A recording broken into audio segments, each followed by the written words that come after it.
인생의 풍랑아 잠잠하고 고요하라 라는 제목으로 하나님의 말씀 증거하도록 하겠습니다. 우리는 신앙생활을 하면서 어떻게 보면 참 어려운 일을 겪을 때가 있습니다. 그리고 이런 질문들을 많이 하죠. 왜 우리에게 이해할 수 없는 이런 고난이 주님 찾아옵니까? 라는 질문을 많이 던집니다. 그리고 고난과 위기가 덤벼오는데 왜 하나님 가만히 계십니까? 라는 질문들 많이 하지 않습니까? 우리가 주님 앞에 간절하게 기도하고 부르짖는데도 불구하고 하나님은 주무시는 것 같아요. 그리고 나에게 응답하지 않는 것처럼 그렇게 느껴질 때가 너무나 많다라는 거예요. 그 시간들을 우리는 인내하고 견디면서 나아가는데 그 시간에 견디지 못했을 때는 어떻게 됩니까?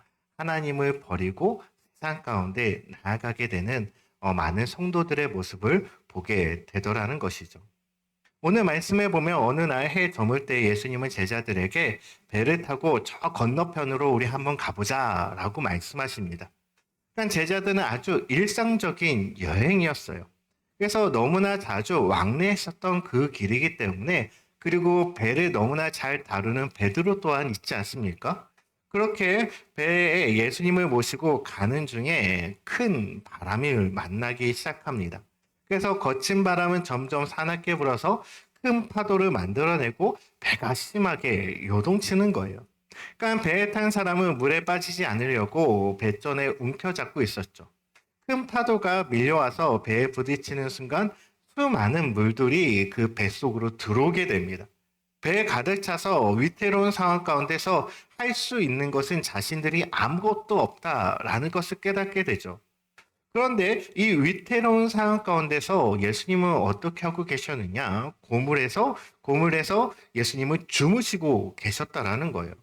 그러니까 어떻게 저라고 지휘하지도 아니하시고 깊은 잠에 빠지셨다라는 거죠. 그러니까 예수님 실질적으로 예수님이 제자들에게 말씀한 거잖아요. 저 배를 타고 저 건너편으로 가자라고 말씀하셔서 제자들은 뭐예요? 순종한 것밖에 없어요. 그런데 지금 와서 이 처참한 상황 가운데 있는데 예수님은 이 상황도 모르시고 그냥 주무시고 계셨다라는 거죠. 제자들 입장에서는 어떨 것 같습니까? 한탄이 나오죠. 답답한 입장일 것 같아요. 그러니까 우리가 겪는 인생의 풍랑 속에서 가장 힘들고 괴로울 때 예수님은 이렇게 주무시는 것 같고 침묵하는 경우가 너무나 많이 있더라는 거죠. 세상 모르고 깊이 잠만 주무시는 것처럼 느껴질 때가 여러분 솔직히 말해서 우리의 인생, 신앙생활 가운데 대부분 아닙니까? 내가 주님 앞에 간절하게 기도하고 부르짖는데도 불구하고 하나님께서는 주무시는 것 같아요. 그리고 나와 함께하지 않는 것처럼 느껴질 때가 너무나 많다라는 거죠. 제자들은 더 이상 자신이 할 수 있는 일이 아무것도 없음을 깨닫고 예수님을 깨우기 시작합니다. 선생님, 우리가 죽게 되었는데 왜 아무 일도 하지 않습니까? 라고 하면서 예수님을 깨우기 시작합니다. 예수님께서 잠을 깨시고 일어나셔서 사나운 바람과 물결을 꾸짖으시죠. 고요하고 잠잠하라 라고 이야기를 합니다. 예수님, 여러분, 주무시다가 갑자기 일어나셔서 하신 첫 마디가 뭐예요? 고요하고 잠잠하라고 이야기하고 있죠. 자고 있었던 사람이 일어나서 고요하고 잠잠하라 이렇게 말하지 않잖아요. 잠이 덜 깬 상황에서 고요하고 잠잠하라 라고 꾸짖으신 거예요. 그러자 신기하게도 언제 그러냐는 뜻이 이 사나운 바람이 불고 그리고 풍량이 언제 그러냐는 뜻이 순식간에 다 잠잠해졌다라는 거죠. 예수님께서는 제자들을 보시고 또 한 말씀을 하십니다. 왜 무서워하냐? 아직도 믿음이 없냐라고 제자들을 꾸짖으시죠. 제자들은 또 다른 두려움에 사로잡혀서 서로 수근수근거리며 이야기합니다. 마지막이죠. 마지막 절에 이분이 누구이기에 바람과 바다까지 그에게 복종하느냐라고 이야기를 해요. 그러니까 예수님은 사람의 능력 밖에 있는 자연도 순복하게 하는 위대한 하나님이십니다. 그러니까 우리도 인생의 바다에서 풍랑을 만날 때가 있어요. 그래서 큰 파도가 우리를 그리고 여러분들의 가정을 그리고 직장과 사업체를 송두리째 삼키려고 입을 벌리고서 우리들에게 다가올 때가 있다라는 거예요. 그럴 때 나는 아무리 허우적허우적거리고 노력을 해도 너무나 큰 파도기 때문에 내가 어찌할 바를 모를 때가 많다라는 거죠. 누구처럼요? 지금 이 제자들의 상황과 마찬가지예요. 그러면 여러분, 어떻게 이 위기와 우리는 맞서야 하겠습니까? 위험을 어떻게 우리는 극복할 수 있겠냐라는 거예요. 그러니까 우리 힘으로 감당하기 어려운 이 위험한 때에 구원자이신 예수님을 우리는 깨워야 하는 것이죠. 그러니까 예수님께 나아가 우리는 부르짖어야 하는 거예요. 오늘 본문을 통해서 과연 그러한 믿음이 어떤 믿음인지 알려주고 있는 거예요. 첫 번째 한번 같이 한번 볼까요? 첫 번째 같이 한번 읽어볼게요. 시작. 믿음은 인생의 풍랑 앞에서 두려워하지 않는 것입니다. 그러니까 아무것도 원하지 않는 우리 인생에 풍랑이 일어날 때가 있어요. 여러분, 풍랑이 일어나는 것 내가 원해서 일어날까요? 아마도 100% 확신하는데 여러분 인생 가운데 풍랑이 일어났으면 좋겠다라고 생각하는 사람 아무도 없을 거예요. 우리에게 풍랑은 뭘까요? 고난이고요, 좌절이고요, 위기고 실패입니다. 더 나아가 나의 건강일 수도 있어요. 나는 건강하게 하나님을 찬양하고 예배하고 싶은데 하나님 어떻게 나에게 이런 병을 주십니까? 이런 힘듦을 주십니까? 라고 우리는 주님 앞에 기도하죠. 하나님 앞에 부르짖지만 하나님은 늘 우리에게 잠잠하게 아무런 말씀을 하지 않을 때가 있다라는 거예요. 그럼에도 불구하고 우리 인생에게 언제나 위기는 찾아온다라는 거예요. 그럴 때 사람들은 대부분 왜 하필 저 사람도 있는데 그게 왜 하필 나일까라고 생각하죠. 그러니까 불만 섞인 의문을 품게 됩니다. 우리는 이런 와중에 살아계신 하나님을 바라봐야 됩니다. 그리고 하나님께서 이런 상황을 허락하셨다라는 것을 우리는 어떻게 해요? 인정해야 되는 거예요. 이해되지는 않아요. 그리고 그 상황을 설명할 수도 없지만 고난과 위기에는 언제나 하나님의 뜻과 하나님의 섭리가 숨겨져 있다라는 거죠. 그러니까 이 사건을 통해 나를 더욱더 성숙시키시고 준비시키시려는 하나님의 섭리가 있고요. 그리고 이 고통 속에서는 나를 더욱더 거룩하게 변화시키시려는 하나님의 뜻과 계획과 섭리가 있다라는 거예요. 믿음은 하나님이 당신의 뜻대로 이루어지시도록 하나님의 손에 겸손히 맡기고요. 그리고 하나님을 끝까지 신뢰하는 것입니다. 풍랑 앞에서 제자들은 겁을 먹고 두려움에서 울부짖었어요. 그리고 풍랑이 밀려오면 또한 풍랑과 함께 무엇이 밀려옵니까? 두려움이 밀려오는 거예요. 그 상황에서 누가 두려워하지 않을 수 있을까요? 그런데 예수님께서는 말씀하시죠. 우리 40절 말씀 같이 한번 읽어볼까요? 40절 말씀 시작.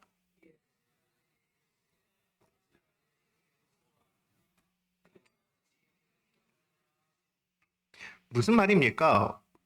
왜들 난리야? 왜들 무서워해? 라는 거죠. 그러면서 말씀하십니다. 아직도 너희가 믿음이 없니? 라고 이야기하고 있는 거예요. 두려워하는 것은 올바른 반응으로 보이지 않는다라는 거예요. 여러분, 신앙인, 그리스도인은 우리는 동일하게 이러한 부분에 쓰러질 때가 많아요. 내가 의도치 않은 부분 때문에 우리는 고난을 당할 때도 있고 어려움 가운데 있을 수 있어요. 하지만 그 부분 안에서 예수님은 지금 뭐라고 지적하냐면 왜 무서워하냐라는 거죠. 그리고 또 한마디를 말씀하십니다. 너희가 믿음이 없니? 라고 말씀하시는 거예요. 그러니까 당연한 행동으로 여기지 아니하셨다라는 거예요. 믿음이 없다고 지금 혼내키고 계시잖아요. 그러니까 인생의 고난과 위기를 만나도 나를 믿고 담대해야 하지 않겠냐라고 주님은 말씀하고 계시죠. 어떤 풍랑이 덤벼들어도 내가 너희와 함께 하는데 무엇을 걱정하고 무엇을 염려하냐라고 말씀하는 거예요. 예수님은 두려움이 밀려오는 위기 상황 속에서도 위기를 넘어 서 계시는 여러분, 그 예수님을 바라봐야 합니다. 그리고 우리가 평안을 잃지 않기를 원하시는 주님을 바라봐야 하는 거죠. 광풍을 만날 때는 여러분, 믿음을 나타내야 합니다. 제자들이 무서워하고 그리고 당황해서 쩔쩔매고 있는 것은 믿음이 없다라는 증거예요. 우리가 인생의 풍랑, 즉 위기를 만났을 때 가장 필요한 것 무엇이겠습니까? 믿음이라는 거죠. 어느 날 갑자기 우리에게 찾아와 우리의 모든 것을 삼킬 것 같은 질병을 이기기 위해서 필요한 건 뭐냐? 믿음이라는 거예요. 우리를 날마다 찾아와서 위협하고 있는 낙심이 있어요. 그리고 두려움이라는 것이 있습니다. 이것을 이기기 위해서 필요한 건 뭐예요? 믿음이라는 거예요. 우리를 고통스럽게 하는 실패와 위기를 잠재우고 잔잔하게 하기 위해서 필요한 건 뭐예요? 믿음이라는 거죠. 그렇다면 여러분, 믿음이란 것은 무엇입니까? 믿음이라는 것은 예수님께 나의 운명을 맡기는 겁니다. 그리고 어떠한 상황 가운데서도 흔들리지 않는 것, 그것이 바로 믿음이다라고 이야기해요. 마틴 로이든 존스는 예수님의 제자들에게 실제로 예수님께서 이러한 모습을 기대했을 것이다 라고 한 표현이 있어요. 그것은 뭐냐면 이렇게 이야기합니다. 예수님, 거센 풍랑과 높은 파도 그리고 세찬 바람이 보입니다. 두려움과 공포가 저희를 사로잡으려고 합니다. 그러나 예수님도 이 모든 상황을 보고 계십니다. 라는 그 고백을 예수님께서 원하지 아니하셨을까라고 마틴 로이드 존스는 이야기한다라는 거죠. 그러니까 고통과 풍랑을 만났을 때 여러분 필요한 것은 높은 파도에 고정되어 있는 우리의 시선이 아니에요. 우리가 고난과 어려움이 있을 때 우리의 시선은 어디에 나가야 됩니까? 예수 그리스도께 나가야 되죠.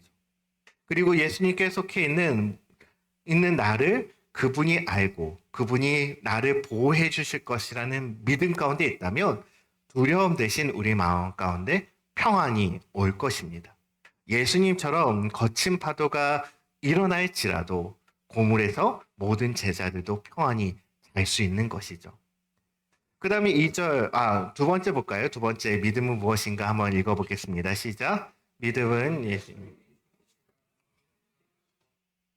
믿은 예수님이 주무시더라도 견디는 거예요. 그러니까 예수님과 함께 하는 항해인데 왜 강풍이 찾아온 것일까요? 그러니까 하나님의 자녀된 우리의 인생에 왜 고통과 좌절과 그리고 실패가 찾아올까요? 여러분 교회에서 신앙생활 하는 것 어떻게 보면 잘 되려고 할 경우가 있지 않습니까? 초신자들은 더욱더 그렇겠죠. 내가 복받고 자녀들이 복받고 내 삶의 힘듦과 어려움보다는 하나님이 부어주시는 축복의 은혜가 넘치는 삶을 살기 위해서 즉 신앙생활 하는 분이 참 많이 있다라는 거예요. 그럼에도 불구하고 우리의 인생은 더욱더 세상 사람들보다 비교해 봤을 때 믿는 자들에게 고통과 좌절이 더 많은 것 같고요. 그리고 실패가 많은 것 같다라는 거죠. 이런 것들을 하나님이 왜 굳이 허락하셨을까요? 우리는 언제까지 이런 고통을 감수하며 살아가야 하는 걸까요? 우리는 이런 질문에 대한 명확한 답을 듣기를 원합니다. 누구에게요? 하나님께요. 그러나 우리는 속 시원하게 대답을 들을 수가 없어요. 도저히 알 수 없고 그리고 설명할 수 없는 이 불가능한 일이 내 앞에 전개되었을 때 주님께서 우리에게 바라는 건 뭐예요? 단 하나, 믿음으로 하나님을 신뢰하며 기다리라는 거죠. 우리가 위기에 처해서 예수님이 필요한데 예수님은 잠만 주무시고 계신 것처럼 보일 때가 너무나 많지 않습니까? 우리가 결심하고 열심히 신앙생활을 하지만 상황이 나아지지 않고 오히려 더 꼬일 때가 많다라는 거예요. 하나님은 우리가 기대하는 대로 움직이지 아니하시고 하나님이 나를 위해 아무것도 하지 않는 것처럼 느껴지는 것처럼 보인다라는 거죠. 이럴 때 우리 중에 대부분 견딜 수 없어 하고요. 힘들어하게 되더라는 겁니다.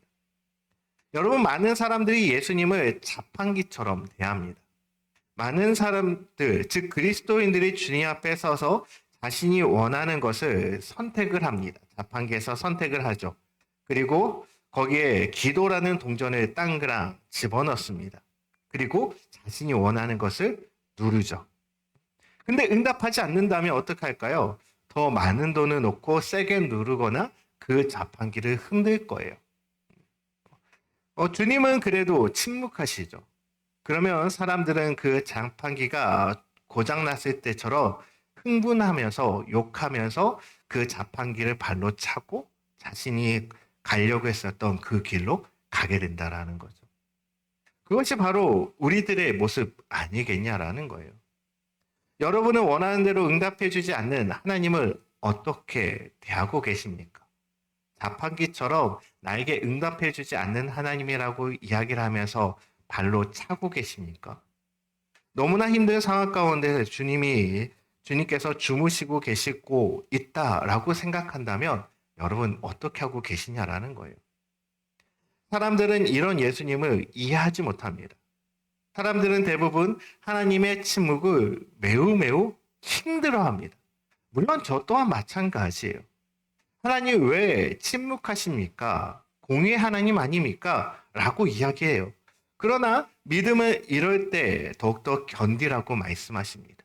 그리고 인내해라 라고 말씀한다라는 거죠. 하나님은 응답하지 않을 수 있어요. 그리고 예수님도 주무실 수 있어요. 그럼에도 예수님이 우리를 돌보시고 보호하여 주신다라는 사실을 우리는 믿음으로 고백해야 하는 것이죠. 그러니까 믿음은 예수님이 주무시는 것처럼 보일 수 있고요. 아무것도 안 하시는 것처럼 느껴질 수 있어요. 그러나 그분을 우리는 신뢰하는 겁니다. 풍랑이 불고 풍랑이 높이 이는 때는 정말 믿음이 필요할 때인 거죠. 예수님께 우리의 믿음을 보여야 될 타이밍이라는 거예요. 여러분들의 인생 가운데 지금 어려움과 힘듦과 풍랑을 만났습니까? 그렇다면 무엇을 보여야 돼요? 믿음을 보여야 되는 거예요. 하나님 앞에 나의 믿음을 보여드리는 그러한 시간이 되기를 바랍니다. 우리 마지막 세 번째 같이 한번 읽어볼까요? 시작. 믿음은 뭐냐면 주무시는 주님을 깨우는 거예요. 내 머리에 가득 차게 되자 제자들은 더 이상 자신이 할 수 있는 일이 아무것도 없다라는 것을 깨닫게 됩니다. 이제는 더 이상 예수님을 기다릴 수 없었어요. 그래서 어떻게 해요? 예수님을 깨우기 시작하죠. 38절 말씀 같이 한번 읽어볼까요? 38절 시작.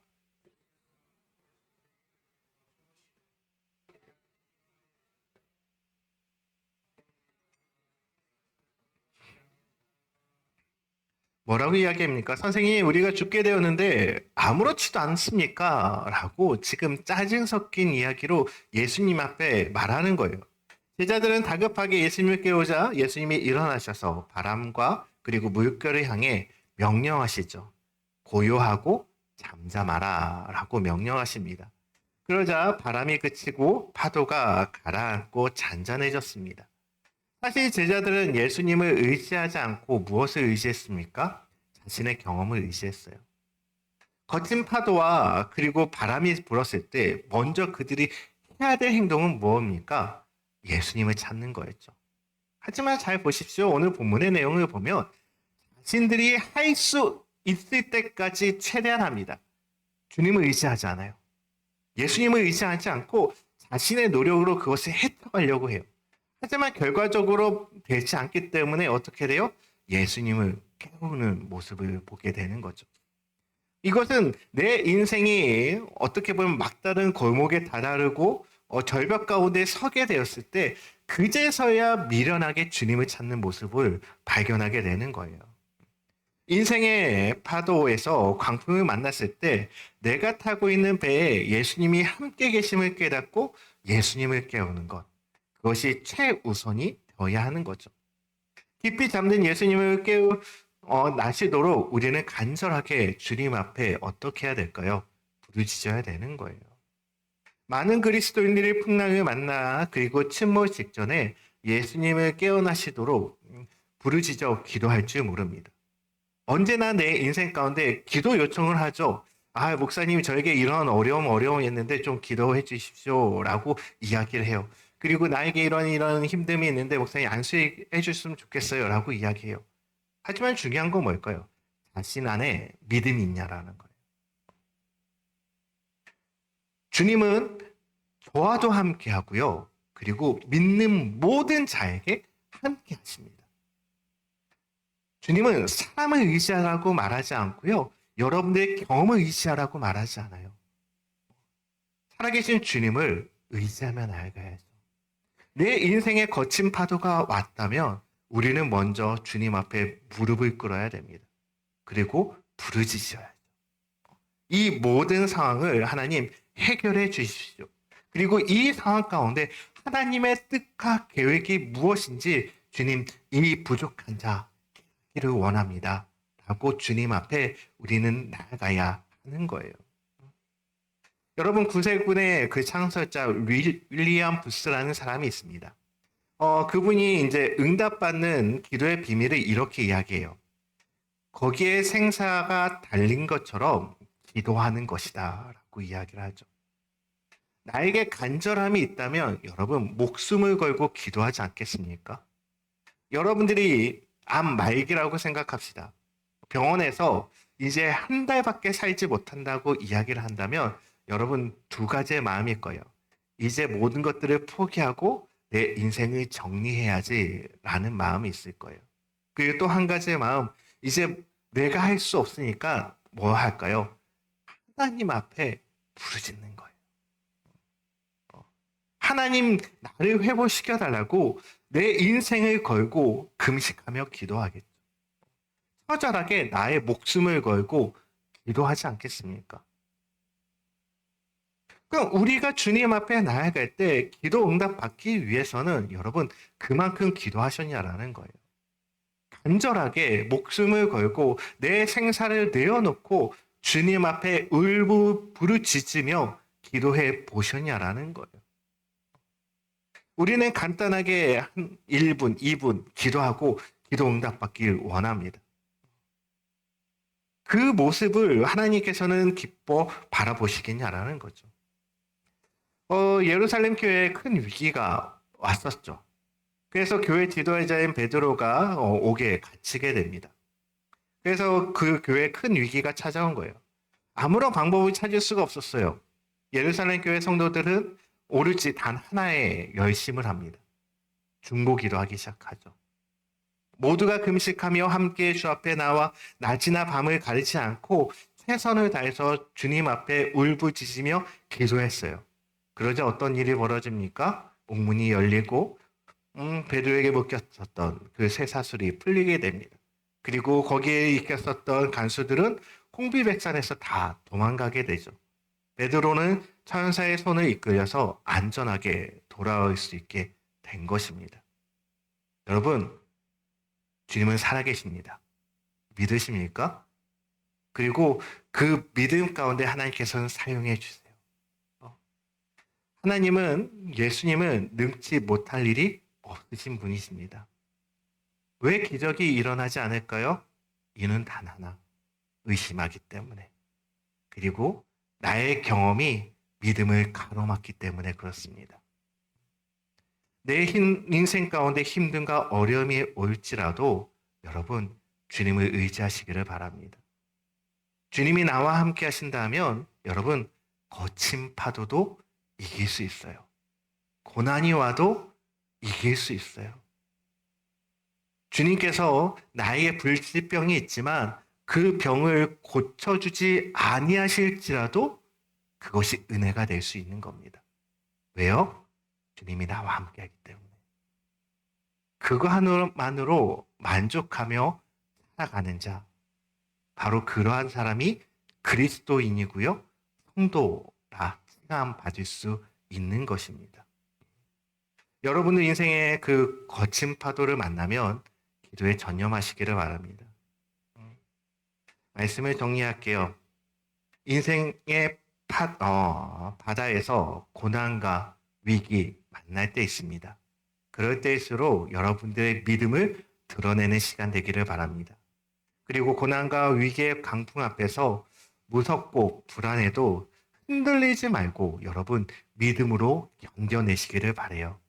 무엇보다 기도에 온 힘을 쏟아부어서 지금 주무시고 계시고 잠잠하고 계신 그 주님을 깨우시기를 바랍니다.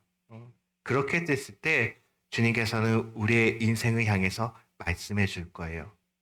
고요하고 잠잠하라. 그 축복의 은혜가 여러분들의 인생 가운데 가득하기를 주의 이름으로 축원드립니다. 우리 찬송가